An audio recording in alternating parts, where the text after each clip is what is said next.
पिंड ब्रह्मांड संख्या बैराट का ग्रंथ है महाराज का। पूरा गुरु मिलिया साची सूझ पाई, रटो राम नाम याची बिरियाई। पाई नर देही भरता खंड आयो, बंछे इंद्र ब्रह्मा ऐसो तन पायो। दिवी सूझ सारी लिया गर्भ वाचा, कियो कौल हरसू करो बोल साचा। गुरु महाराज समझाते हैं कि पूरा गुरु मिल लिया।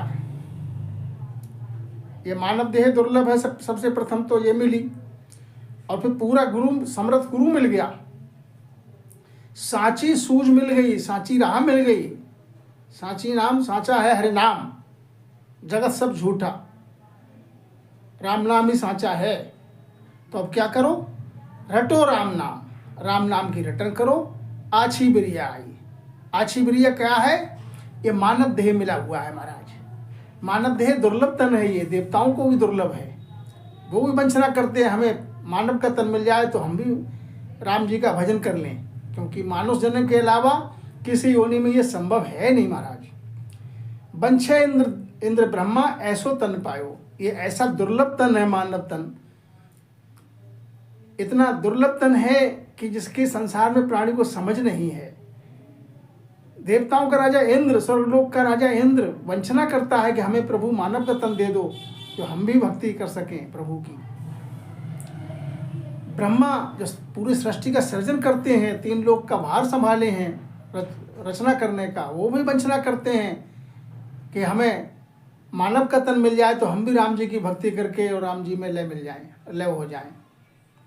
ऐसा तन दुर्लभ है, यही अच्छी बिरिया है, इसलिए भजन करो। संत महात्मा इसलिए समझाते हैं, देवी सूझ सारी लिया गर्भवाचा। संतों ने तुम्हारे लिए चेतावनी दिया, जो तुम भूल में पड़ गए थे। लिया गर्भवाचा, जो गर्भवास में कॉल किया था, गर्भवास में आने से पहले प्रभु से पुकार की थी कि हमें मानव का तन दे दो।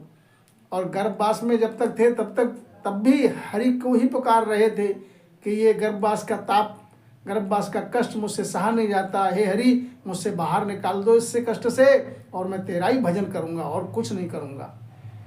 केवल भक्ति करूँ संत सेवा, और करा कछु नहीं, और कुछ नहीं करूँगा, केवल भक्ति ही करूँगा।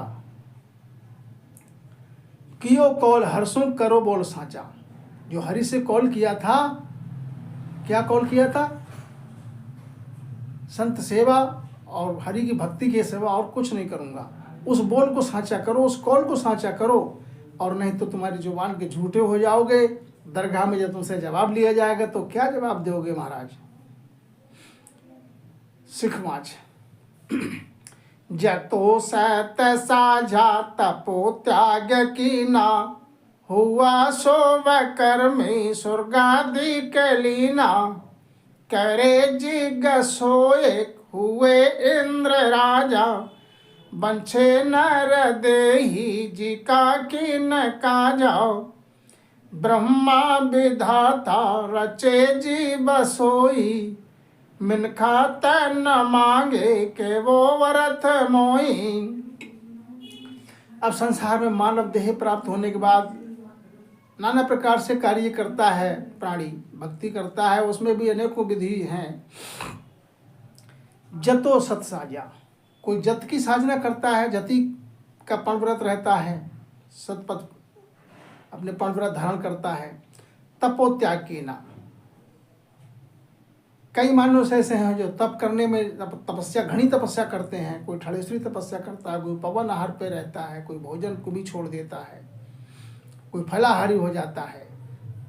त्याग की ना, कोई गृहस्थी को तज के, गृहस्थी का त्याग करके, और संसार का मन में विचार आया कि हम संसार के माया मोह से हमें कोई वास्ता नहीं, वन में चले गए, पहाड़ पे चले गए, गुफा में बढ़ गए, इस तरीके से कर्म किया। हुआ शुभ कर्मी, और ऐसे में न कहे जो पूरे जीवन शुभ कर्म ही किया, अशुभ कर्म कभी किया ही नहीं, तो उनके लिए क्या मिला? शुभ कर्म पूरा जीवन किया तो हुए स्वर्गाधिक लीना, तो स्वर्ग लोक के वासी हो गए वो। जत करने से, तप करने से, शुभ कर्म करने से क्या मिला फल? स्वर्गलोक मिलता है, स्वर्गलोक का फल मिलता है, स्वर्गलोक में पहुंच जाते हैं। करे जिग सोयग। अब संसार में मानव देह प्राप्त होने के बाद कोई 101 यज्ञ करे और निर्विघ्न रूप से हो जाए, पूर्ण रूप से हो जाए 101 यज्ञ, तो उसको महाराज इंद्र की पदवी प्राप्त होती है, देवलोक का राजा बन जाता है और स्वर्गलोक का।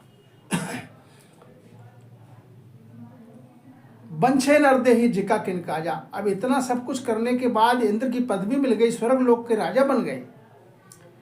वहां स्वर्गलोक में जाने के बाद अब उनको था पड़ जाती है कि हमें यहाँ कितने समय रहना है, क्योंकि इंद्र की पदवी तो घनी है, लेकिन इसमें सुख भी बहुत है, लेकिन उसकी समय की सीमा है। इतने समय तक इंद्र की भी आयु है महाराज, इतने समय तक स्वर्गलोक में रहोगे, उसके बाद तुम्हें जाना पड़ेगा 84 में। यहाँ मृतलोक में तो था है नहीं मानुष को कि हमारे लिए अगला जन्म कौन सा मिलेगा और कितना जीवन है, ये भी नहीं पता है। स्वर्गलोक में ये दोनों बातें जानकारी में रहती हैं कि हमारे लिए कितने समय आयु है, हमारी स्वर्गलोक का सुख कब तक मिलेगा। उसके बाद हमको 84 में जाना है तो कौन सी योनि में जाना है ये भी ज्ञात होता है। इसलिए वहाँ सुख भोगते हुए भी वो भयभीत रहते हैं देवता लोग, तो इसलिए वो वंचना करते हैं। क्या वंचना करते हैं? बंछे नरदेही, वो भी नरदेह की वंचना करते हैं कि यहो प्रभु मानव तन दीजे भरत खंड के माही, केवल भक्ति करा संत सेवा और करा कछु नाही। कि हे प्रभु, हमने मानव का तन हमें मिला तो था, लेकिन हमने जत किया, सत किया, तप किया, त्याग किया, यज्ञ किया, स्वर्गलोक में आ गए, स्वर्गलोक के राजा बन गए। अब फिर 84 में जाना पड़ेगा, हमसे बड़ी चूक हो गई, भूल हो गई, जो भजन नहीं किया राम जी का। अब वंचना करते हैं हमको मानव देह मिल जाए। जी का किन काजा, तो इतनी जो तप किया, त्याग किया, यज्ञ किया, तो वो उसका कोई ज़्यादा लाभ नहीं मिला, कुछ समय का सुख मिल गया। ऐसा है ये मानव का तन। पंछे ब्रह्मा विधाता रचे जीव सोई। अब ब्रह्मा जी की बात आती है। ब्रह्मा तो विधाता हैं, सृष्टि के पिता हैं, क्योंकि रचना करते हैं जीवों की, ये पदवी है उनके पास। सृष्टि की रचना ब्रह्मा जी के पास है, सकल सृष्टि में जीवों की रचना ब्रह्मा जी के द्वारा होती है। वो भी मिनखा तन मांगे कह वो अर्थ मोही। अब बताओ, अब अर्थ इसका लगाओ कि जो सृष्टि के पिता हैं, ब्रह्मा जी रचना करते हैं, वो मिनखा तन मांग रहे हैं। क्यों मांग रहे हैं? कि ब्रह्मा जी की भी आयु लंबी है, लेकिन सीमा उसकी भी है। उसके बाद उनको भी फिर अपने पद से हटना पड़ेगा, और उनको भी 84 है महाराज, क्योंकि धर्मराज जो है वो सबके ऊपर है। ब्रह्मा, विष्णु, महेश, इनका सबका लेखा धर्मराज के पास है। समय पूरा होने के बाद 84 में जाना पड़ेगा महाराज। क्या वो अर्थ मोही? अब बताओ, अर्थ करो इसका। तो सतगुरु वचन में महाराज समझाते हैं। तो अबे संत बोल्या सुनो सिख वाणी, करुणा ऐसा जैसा दूध पानी। अब सतगुरु जी महाराज बोले कि हे शिष्य, सत वचन बोल रहा हूँ, उनके लिए सुनो। मैं ऐसा न्याय करूँगा जैसे दूध और पानी, दूध में पानी मिला हुआ होता है, उसका मैं न्यारा न्यारा निर्णय कर दूंगा। करे सो बसारा पदवी देव पावे, हुए पुण्य पूरा वासु का लढ़ावे। संसार में मानव देह प्राप्त होने के बाद कोई शुभ कर्म करता है तो देव पदवी को प्राप्त होता है वो, और जितना यहाँ पर पुण्य किया है उतना सुख वहाँ मिलता है। जैसे ही पुण्य पूरा हो गया, पुण्य का समापन हो गया, तो महाराज समझाते वहाँ से काल ढा देता है। फिर 84 में है। भोगे पुण्य पहली भुगते पाप पीछे, हुए पशु पंखी मानव तन अंछे। स्वर्गलोक का एक नियम है कि यहाँ पर जो संसार में मानव देह प्राप्त होने के बाद पुण्य और पाप कर्म दोनों में से कोई ना कोई तो करता ही है मनुष्य। कभी पाप कभी पुण्य हो जाता है, जाने में अनजाने में भी। तो कर्म जैसे भी हो, लेकिन भोगना अवश्य पड़ता है, भोगने से बच नहीं सकते। तो वहाँ का नियम है कि भोगे पुण्य पहले पुण्य भोग आते हैं। स्वर्गलोक का ये नियम है। भोगते पाप पीछे, पाप जो है उसके बाद में, पाप का कर्म बाद में भुगताया जाता है। अब पुण्य जब पूरा हो भोग लेते हैं उसके बाद क्या होता है, हुए पशु पंखी 84 में भेज जाना पड़ गया, 84 में भेज दिया, एक पल नहीं रहने देते फिर स्वर्गलोक में। हुए पशु पंखी, कभी पशु कभी पंखी कीट पतंगा अनेकों योनियों में 84 में, फिर जन्म मरण में भटकते रहो, कोई पार नहीं है, जुगन जुगन भटकते रहोगे। इसलिए देवलोक के देवता जो हैं मानव तन अंश, इसलिए मानव तन की वंचना करते हैं, इच्छा रखते हैं, पुकार करते हैं हरि से कि हमको भी मानव का तन दे दो, तो हम संत की सेवा करें, केवल की भक्ति करें और कुछ नहीं। बलि काल सो ब्रह्मा इंद्र धूजे, बिना पैद पूथा परले काल सूझे। वो काल ऐसा बलि है, इतना तीनों लोग उसके अधीन हैं, ब्रह्मा इंद्र तीनों लोग उसके आगे धूजते हैं, कोई नहीं बचा हुआ है हमारा, सबका सब काल का पसारा है, काल का चारा है तीनों लोग। बिना पद पूथा, जब तक परम पद में पहुंचे नहीं, आवागमन से रहित हुए नहीं, आनंद पद में पहुंचने पर ही वो आवागमन रहित होता है, और जब तक उस पद में नहीं पहुंचते तब तक प्रलय काल सूझे, तब तक प्रलय में ही जाता है, बार बार जन्म और मरण काल का फंदा में ही रहता है, काल का चारा बन के रहता है। तो जब देव जाने भरता खंड जावा, करा भक्ति केवल परम पद पावा। देवलोक के देवता इस बात को जब जानते हैं कि हमको यहाँ कितने समय रहना है, फिर 84 में जाना पड़ेगा, तो वो वंचना करते हैं, प्रभु से पुकार करते हैं कि हे प्रभु भरतखंड में हमारे लिए भी भेज दो, एक मौका और दे दो, पहले गलती जो कर चुके हैं वो अब नहीं करना है जब तक की। करा भक्ति, केवल भक्ति करूंगा और परम पद पावा, परम पद को पाऊंगा मैं। मिले मिनखा देही आवे साध शरणा, जुरा काल जीते मिटे जन्म मरणा।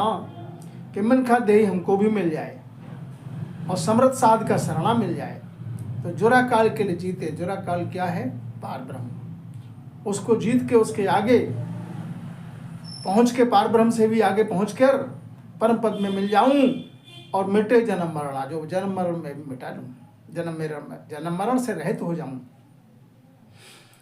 एक ही विधि है जन्म मरण से रहित होने की, दूसरी कोई विधि नहीं है संसार में। रटे राम रसना कटे कर्म सारा, धोवे सासो लंघे भव पारा। राम की रटना करे रसना से तो सारे कर्म कट जाएंगे, सांस से जब भजन करेगा, लेप लग जाएगी, तो इस भवसागर को लांग के पार हो जाएगा, आवागमन से रहित हो जाएगा। सुने संत वाणी गहे पंथ सुधा, हृदय ज्योत जागे मिटे अंध चुंधा। संत की वाणी सुनकर, संत वचन सुनकर जब कसक लागे हिये में, तो गहे पंथ सुधा, जो अमृत तुल्य जो पद है, अमृत रूपी जो नाम है, उस पंथ के लिए कह लिया। राम नाम का सिमरण में लग गए तो हृदय ज्योत जागे, तो हृदय में ज्योत की जागृति हो गई।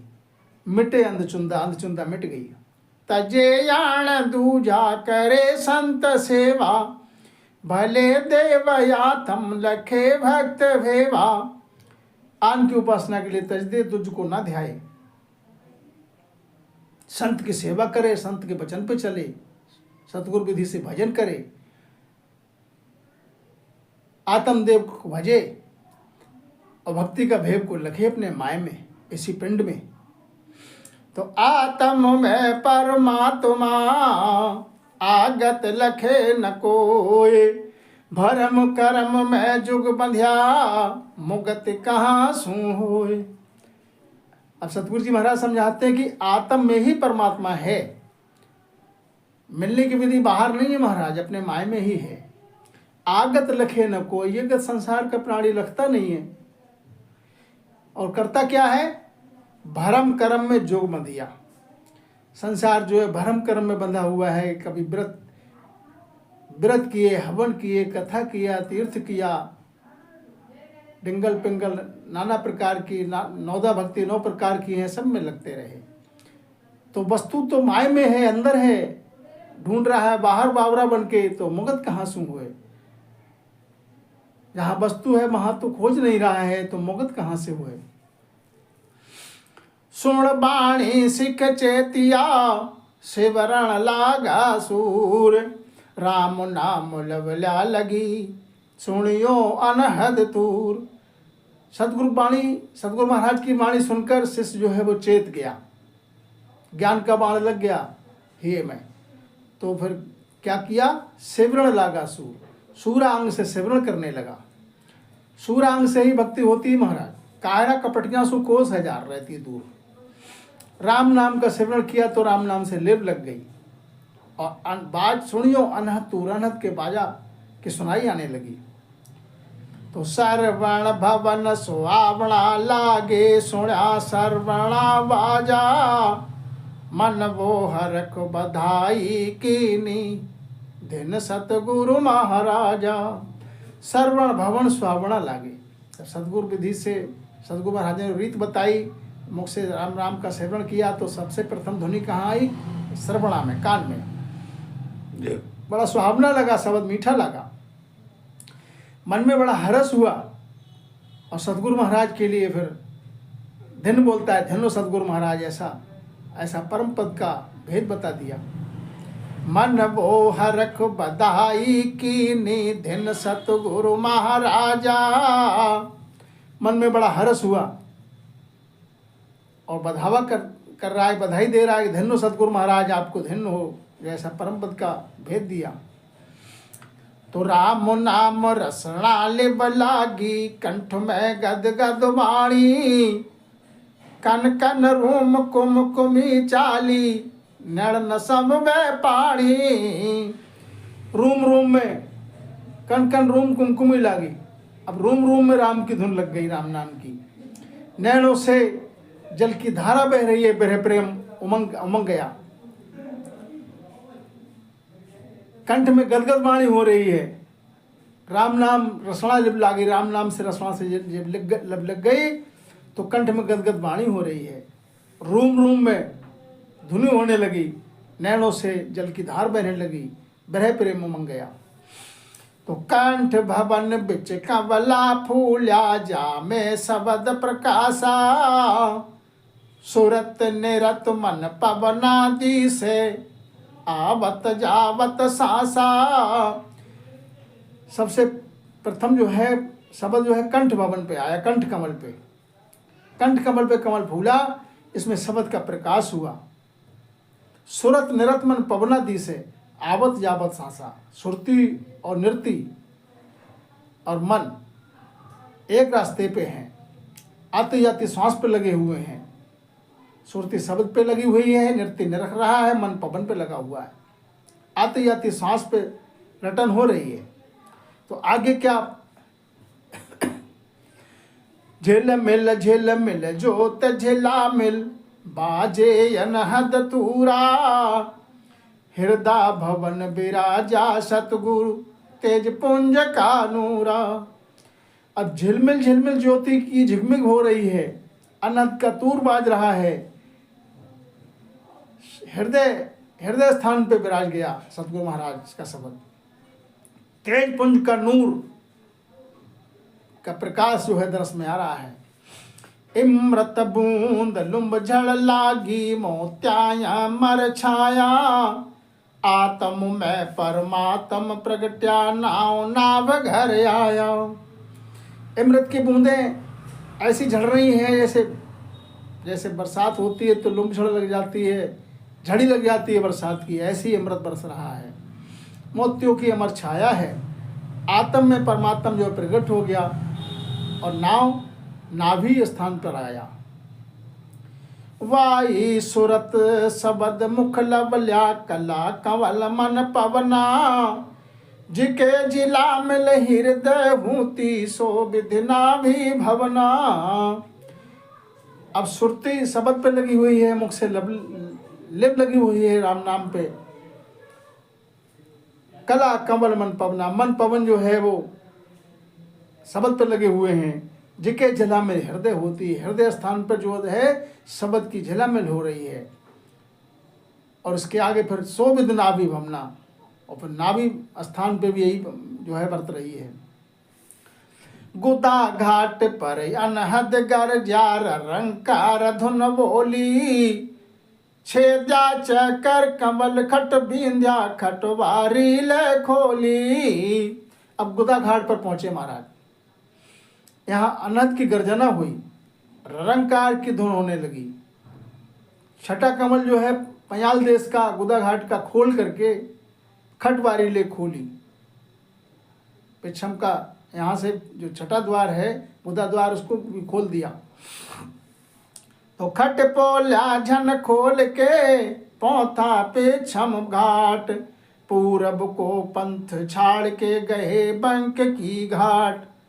अनंत संतया गु गया और जो अनंत ही जाए, सो मार्ग सुख राम के सतगुरु दियो बताए।